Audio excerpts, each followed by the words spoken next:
திண்டுக்கல் மாவட்டம் மேற்கு தொடர்ச்சி மலையில் அமைந்துள்ள கொடைக்கானலை சுற்றி செம்புரான்குளம், பெருங்காடு, கோம்பை, பெரும்பள்ளம், சபரிக்காடு என ஏராளமான மலை கிராமங்கள் உள்ளன. பளியர் பழங்குடியின மக்கள் வசித்து வரும் இக்கிராமங்களில் சாலை வசதி உள்ளிட்ட அடிப்படை வசதிகள் கூட இல்லாத காரணத்தினால் அவசர தேவைக்காக மருத்துவமனைக்கு செல்ல வேண்டும் என்றால் கூட டோலி கட்டி தூக்கிச் செல்ல வேண்டிய அவல நிலைதான் இன்றளவும் நீடிக்கிறது. ரோட்டு வசதி எங்களுக்கு இல்லாதனால நாங்கள் ரொம்ப கஷ்டப்பட்டுக்கிட்டு இருக்கிறோம். எங்களுக்கு ஆஸ்பத்திரி இங்கே வரணுன்னாலும் டாக்டருக்கு வரணும்னாலும் ரோட்டு வசதி இல்லை. பாலம் கட்டி தரமாட்டேங்கிறா. அந்த ஆர்டர் ஆயிடுச்சுனாலும் அது அப்படியே போய் படுத்துருச்சு. எங்களுக்கு எந்த வசதியுமே இல்லை. அந்த பிள்ளைகளாம் நானெல்லாம் அழுது ரொம்ப கஷ்டப்பட்டு கூட்டிகிட்டு போய் வந்து நல்ல நிறைய அந்த பிள்ளைக்கெல்லாம் நாங்கள் பார்த்தோம். அம்பிட்டு கஷ்டத்தில் நாங்கள் இந்த இடத்துல வாழ்ந்துட்டு இருக்கோம். எங்களுக்கு எந்த வசதியுமே இல்லை. இங்கே ஒன்றும் ரோடு வசதி கிடையாது. ஆற்றுல பாலம் கட்ட கிடையாது. ஒரு பெர்சன்ட் இங்கே வர்றது கிடையாது. ஒரு நம்பர் கூட இங்கே வர்றதில்ல. எந்த அதிகாரியும் யாரும் வர்றதில்ல. ஓட்டு கேட்க மட்டும் வருவாங்க. ஓட்டு போட்டால் அதோட சரி. 5 வருஷம் 10 வருஷத்துக்கு எட்டி பார்க்க மாட்டாங்க. எங்கள் ஊரை பாருங்கள் என்ன சூழ்நிலை இருக்குதுன்னு. அடர்ந்த வனப்பகுதிக்கு நடுவே அமைந்திருக்கும் கருவேலம்பட்டியில் ஆசிரியர்கள் இல்லாமல் இயங்கி வரும் தொடக்கப் பள்ளியில் பயிலும் குழந்தைகளின் கல்வித்தரம் வெகுவாக பாதிக்கப்பட்டிருப்பதாக புகார் எழுந்து உள்ளது. ஆதார் அட்டை, குடும்ப அட்டை என எந்தவித அரசு அடையாள அட்டைகளும் இல்லாமல் வாழ்ந்து கொண்டிருக்கும் கருவேலம்பட்டி மக்களுக்கு அவ்வசதியை ஏற்படுத்தி தருவதற்கு அரசு அதிகாரிகள் எந்தவித நடவடிக்கையும் எடுக்கவில்லை என்பது தெரிய வந்துள்ளது. இந்த மாதிரி வீடு வசதி இல்லை, கரண்ட் வசதி இல்லை, ரோடு வசதி இல்லை, எந்த வசதியும் இல்லை. நாங்கள் குடிசையில் தான் இருக்கிறோம். நாங்கள் பூரா ஓட்ட குடிசையில் தான் இருக்கிறோம். ஏன்னா வீடு கட்டி தர அது தரேன்னு சொன்னாங்க. எதுவுமே கட்டி தரல. நாங்கள் ஓட்ட குடிசை தான் அவர் டேரா போட்டிருக்காரு. டேராவில் தான் இருக்கிறோம்.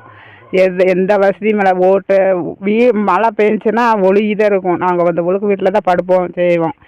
அதை செஞ்சு தரேன், இதை செஞ்சு தரேன் அப்படின்னு சொல்லுவாங்க. அதெல்லாம் செய்ய மாட்டாங்க. மீறினா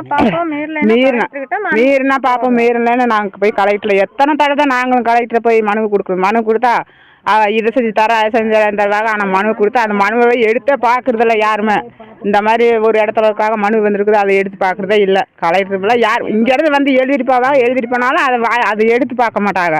பழங்குடியினர் நலத்திட்டத்தின் கீழ் கடந்த 2020, 2021 ஆண்டு செம்பிரான்குளம் முதல் கருவேலம்பட்டி வரை 42 லட்சம் ரூபாய் செலவில் தார் சாலை அமைக்கப்பட்டதாக விளம்பர பலகை வைக்கப்பட்டதை தவிர சாலைகள் எதுவும் அமைக்கப்படவில்லை எனவும் அப்பகுதி மக்கள் குற்றம் சாட்டி உள்ளனர்.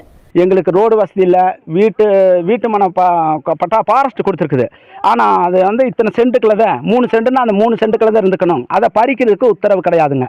பறித்து வானம் எடுக்கிறதுக்கு கூட உத்தரவு கொடுக்கல. அதில் தான் வீட்டு பட்டா அப்படிங்கிறது வந்து ஃபாரஸ்ட் கொடுத்துருக்குது. அந்த பட்டாவை வந்து வீடு கட்ட முடியல எங்களால். எங்களுக்கு வீடு கட்டி தர்றதுக்கோ இல்லை தேர்தல் டயத்தில் வந்தோடனே இந்த வருஷம் வீடு கட்டிடுவோம், இந்த ஓட்டு போட்டுருங்க, இந்த எங்களுக்கு போட்டுருங்க, ஓட்டை எங்களுக்கு போட்டுருங்கன்னு சொல்கிறது. கொடுத்த உடனே என்ன ஆயிடுறது, அப்படியே போய் நாங்கள் ஓட்டு போட்டோம்னாலும் எங்களுக்கு வீடு கட்டி தர்றதுக்கான வாய்ப்புகள் இல்லை. மக்கள் வாழ்வதற்கு தேவையான குடிநீர், தெருவிளக்கு, மின்சாரம், சாலை என எந்தவித அடிப்படை வசதிகளும் இன்றி தவித்து வரும் பழங்குடியின மக்கள் அடையாள அட்டை இல்லாத காரணத்தினால் அரசின் நலத்திட்ட உதவிகளையும் பெற முடியாத சூழலுக்கு தள்ளப்பட்டு உள்ளனர். மாவட்ட நிர்வாகமும் தமிழக அரசும் உடனடியாக கவனம் செலுத்தி கொடைக்கானலை சுற்றியுள்ள மலை கிராமங்களில் வசிக்கும் மக்களுக்கு தேவையான அடிப்படை வசதிகளை உடனடியாக செய்து தர வேண்டும் என கோரிக்கை விடுத்துள்ளனர்.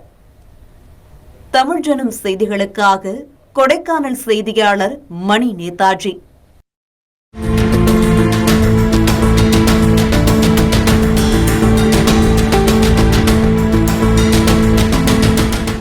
இந்த ஃபெஸ்டிவல் சீசன்